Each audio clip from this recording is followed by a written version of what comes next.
English ఆల్ఫాబెట్స్లో ఎక్కువగా తడిగా ఉండే లెటర్ ఏంటి? తడిగా టీ. టీ అనా? తడిగా ఉంటుంది కదా.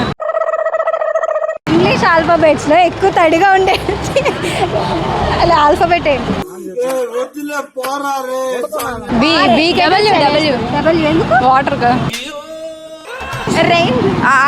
రెయిన్ కదా. బి అయితే చలిగా ఉంటుంది, ఏసీ మధ్యలో ఉంటుంది కాబట్టి అది తడిగా ఉంటుంది కానీ చలేసిద్ది. ఎల్ ఎందుకు? చలి వేస్తుంది కదా. నాకు అర్థమైంది, నువ్వు పార్ట్ టైం జాబ్ సవాల్లో చేస్తావు.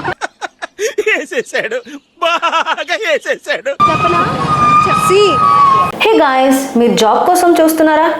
ఎంత ప్రయత్నించినా మంచి జాబ్ దొరకడం లేదా? అయితే మీకు గుడ్ న్యూస్. మన ఇన్స్టా పేజ్ బయోలో ఉన్న లింక్ క్లిక్ చేసి వెంటనే రిజిస్టర్ అవ్వండి. మీకు ఈమెయిల్ వస్తుంది, దాన్ని వెరిఫై చేయండి, మీ డ్రీమ్ జాబ్ని పొందండి.